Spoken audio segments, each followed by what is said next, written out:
I think that the most important thing is civic responsibility. It's citizenship, first and foremost. The acknowledgement that we are in the midst of, we experience writing as a process. Writing as a mode of learning, as Janet Hemming talked about 30 years ago or more. Flexibility, because I don't think any student chart a path that will be for sure.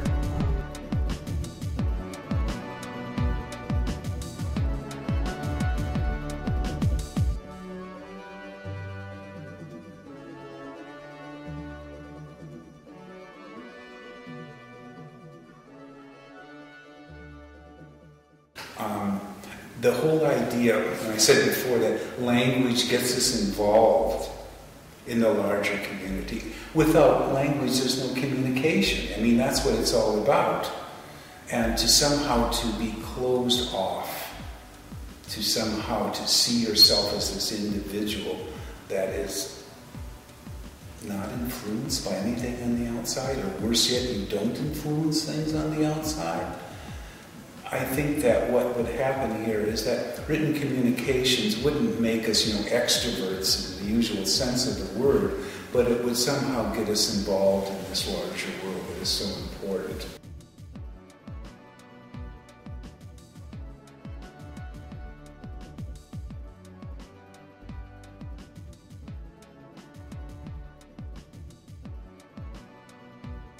But I think that in any kind of professional field, in sort of these times, for lack of a better way to say that, that kind of flexibility is critical. And I think that in this field, careers evolve in ways that we might not anticipate, and I think that's good, actually. So.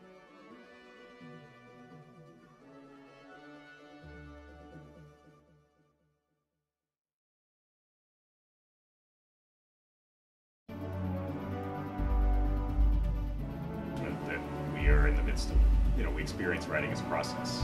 Writing as a mode of learning, as Janet Hemming talked about 30 years ago or more.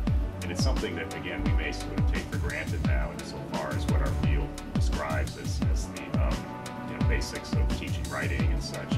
But the implications of it, I think, are really substantial. And what that means is that we approach our work from an attitude of openness, a kind of mindfulness, and a kind of ability to sort of look beyond the task to its kind of sequence in a larger process. I sort of kid around with students at all levels, freshmen to grad students, when I say things like, trust the process, which can sound a little new agey and so forth, but I am serious about it. And what I mean by that is that if we take art seriously in the sense of composing and such, like such as what Aristotle describes as an art, and we are planful and methodical about what we do, that puts us in a position where discovery and insight will happen.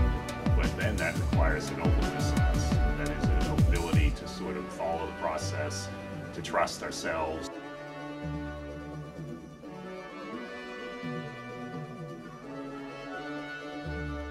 My one exception to that rule was a student I had in the 1990s, shortly after I got here.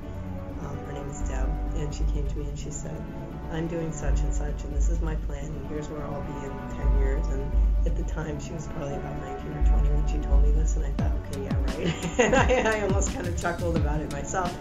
And lo and behold, I still work with her. I see her on a regular basis. She is exactly where she told me she would be in 10 years. So, and good for her. She's done a fabulous job. She's respected in the field. To trust our readers, to trust our background and prior composing experience, such that we stay at it. I always say to students, the act of writing is an act of hope. Insofar as when you commit yourself to write something, you have to imagine, at least for that moment, that there's an audience for it, that there is a need for it, that there is the ability to communicate through language, even the most deep, complex, and personal insights, and that those are things that are worth doing.